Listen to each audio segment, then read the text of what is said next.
Good evening all of you and welcome to today's paper discussion. और आज का ये जो पेपर है that is tele NDA test paper number 33।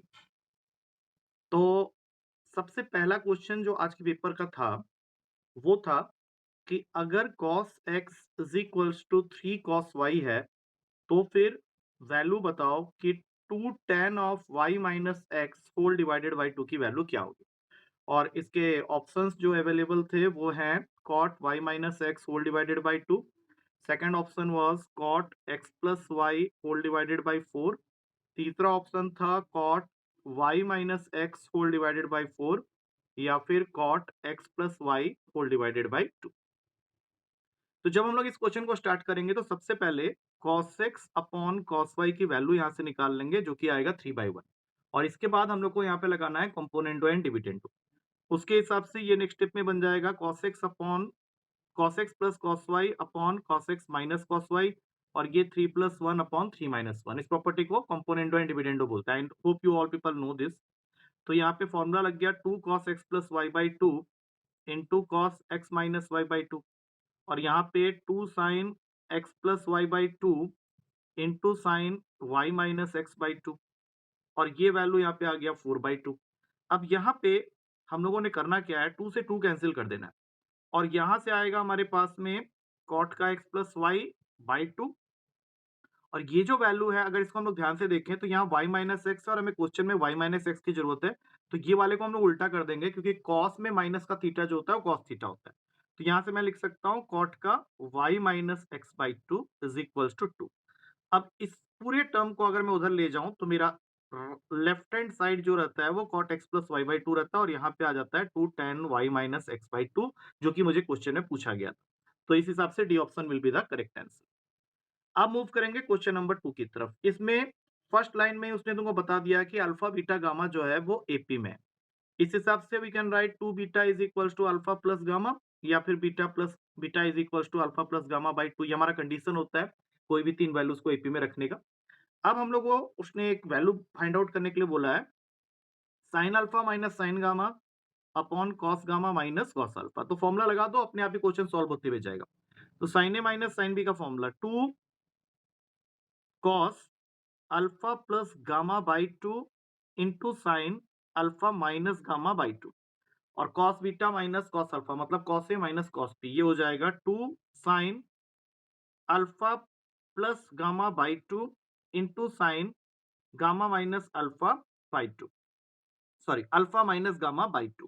तो 2 से 2 कैंसिल हो गया, ये दोनों वैल्यूज कैंसिल हो गए और हमारे पास में ये आ रहा है कॉट का अल्फा प्लस गामा बाई 2 जिसकी वैल्यू हमें फाइंड करनी है।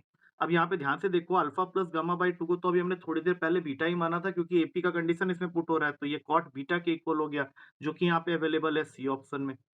अब मूव करेंगे थर्ड क्वेश्चन की तरफ।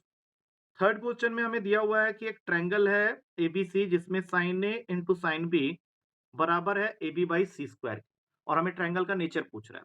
तो sine A into sine B को कुछ नहीं करते हैं, ए के जगह के साइन ए, बी के जगह के साइन बी और सी स्क्वायर के जगह के स्क्वायर साइन स्क्वायर सी।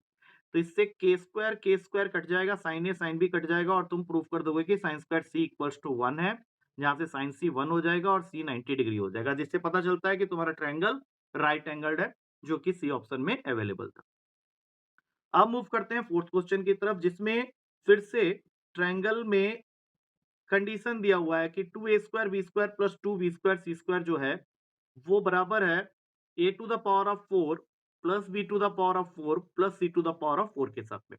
और हमें पॉसिबल वैल्यूज फाइंड करने हैं एंगल b के। तो हम लोग सीधा cos b के फॉर्मूले में चले जाएंगे जो कि होता है c square plus a square minus b square upon में 2ac। अब चूंकि स्क्वायरिंग टर्म्स है तो यहाँ पे स्क्वायर मार देते हैं दोनों साइड में। तो ऊपर c to the power of 4 a to the power of 4 plus b to the power of 4 plus 2c square A square minus 2a square b square minus 2b square c square आ जाएगा और नीचे भी हो जाएगा 4c square ए square.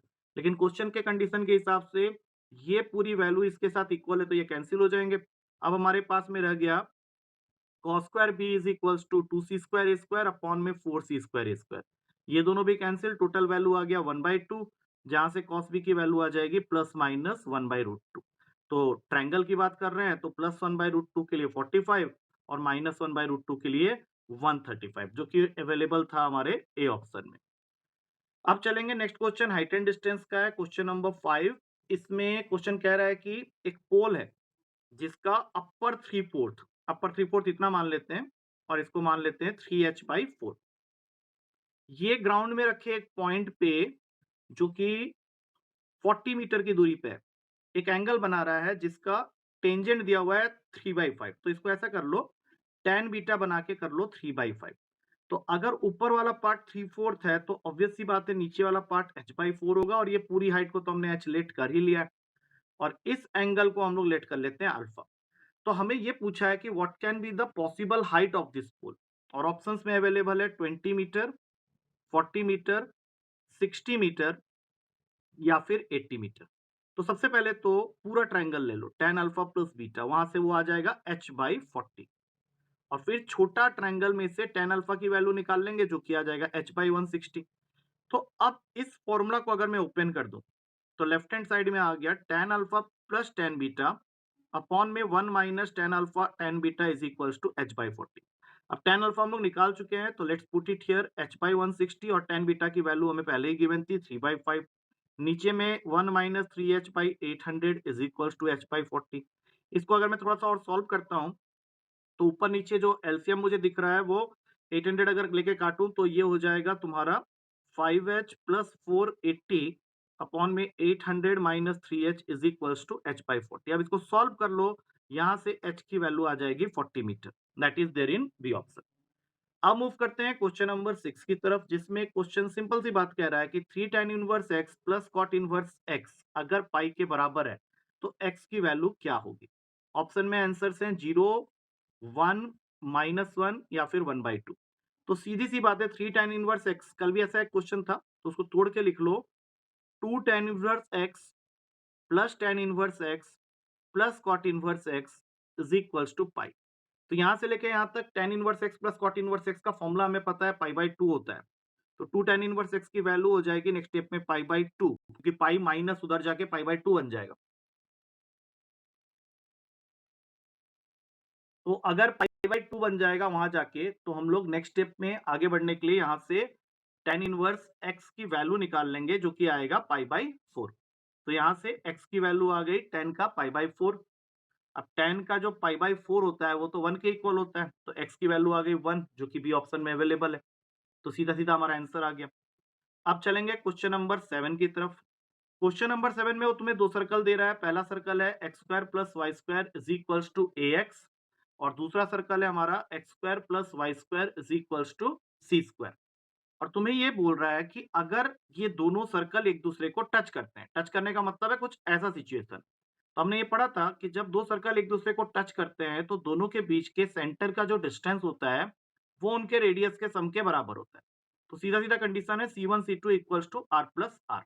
तो अगर मैं पहले सर्कल की बात करूं तो उसका सेंटर 0 0 पे है, और दूसरा सर्कल का सेंटर भी 0 0 पे है, तो ये डिस्टेंस तो 0 हो गया। अच्छा, पहले वाले सर्कल का रेडियस फॉर्मूला के हिसाब से a है, और दूसरे वाले का अगर मैं बात करूं तो ये है हमारा c। तो यहां से हमें मिलता है a is equals to minus c, या फिर मैं लिख सकता हूं ऑप्शन के according mod of a equals to c. बात बराबर है, तो ये बी ऑप्शन में अवेलेबल था, तो B option will become our correct answer. अब मूव करेंगे क्वेश्चन नंबर 8 की तरफ। बेसिक सा क्वेश्चन है कि एक पैराबोला है जिसका डायरेक्ट्रिक्स है x plus 5 is equals to 0, x plus 5 equals to 0। तो x प्लस 5 इक्वल्स टू 0 तभी हो सकता है जब तुम्हारा पैराबोला, अच्छा ये नहीं बनेगा, उसके लिए तुम्हारा पैराबोला ऐसा होना चाहिए और डायरेक्ट्रिक्स यहाँ होना चाहिए, क्योंकि अगर ये -5, 0 है तभी जाके ये x इक्वल्स टू -5 होगा और x प्लस 5 इक्वल्स टू 0। लेकिन ये -5 a का काम करेगा, और लेटस रेक्टम की लेंथ मांग रहा है, तो लेटस रेक्टम पैराबोला में 4a होता है, तो 4 इंटू 5 आंसर हो गया 20, जो कि अवेलेबल है हमारे सी ऑप्शन के अंदर। अब मूव करते हैं क्वेश्चन नंबर 9 की तरफ। क्वेश्चन नंबर 9 हमें कह रहा है कि there is a line 2x minus 3y plus 5 equals to 0, इसके साथ में एक लाइन परपेंडिकुलर मुझे चाहिए। तो इतना तो कंफर्म है कि वो स्टार्ट 3x प्लस 2y से होगा, प्लस k इक्वल्स टू 0 हो जाएगा। और इसके बारे में एक इंफॉर्मेशन और दी हुई है कि this line makes an intercept, मतलब this line makes an intercept of 3 on y axis, मतलब ये लाइन y एक्सिस के ऊपर जो हिस्सा कट कर रहा है या इंटरसेप्ट कट कर रहा है वो 3 का है। तो हम लोग यहाँ पे सीधा लिखेंगे 3x plus 2y is equals to minus K, और दोनों साइड माइनस के से डिवाइड कर देंगे। तो 3x upon minus K 2y upon minus K is equals to 1।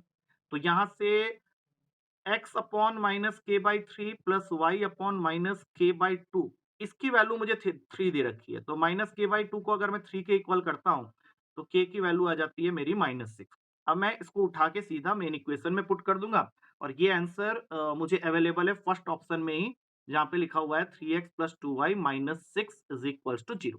वैसे ऑप्शन से भी ये क्वेश्चन हम लोग कर सकते हैं। अब क्वेश्चन नंबर 10 भी कुछ इसी लैंग्वेज का क्वेश्चन है।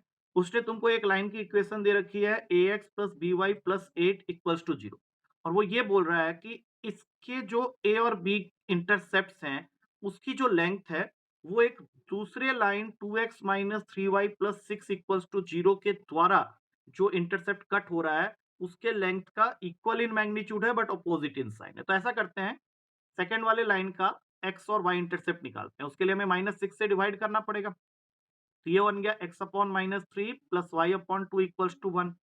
अब इस वाले लाइन का जो इंटरसेप्ट हमें फाइंड आउट करना है एक्चुअली a और b की वैल्यू, उसके बारे में इंफॉर्मेशन है कि वो इस वाले वैल्यू का इक्वल है in magnitude but opposite in sign, पर इसके भी equal in magnitude but opposite in sign. तो हम लोग यहाँ पे जब इसको तोड़ेंगे इसी तरीके से, तो a x plus B y equals to -8 हो गया। अब -8 से दोनों साइड डिवाइड कर दो, तो इक्वेशन आ गया x अपॉन में -8 बाई ए, वाई अपॉन में -8 बाई बी इक्वल्स टू 1। अब -8 बाई ए को हमें इक्वेट -3 के साथ नहीं करना है, उसको 3 के साथ इक्वेट करना है। तो यहाँ से ए मेरा आ जाएगा माइनस का 8/3, और उसी तरह से -8/b को 2 के इक्वट नहीं करना है, उसके साइन को चेंज करके -2 के इक्वेट करना है। तो यहाँ से आ जाएगा b की वैल्यू 4।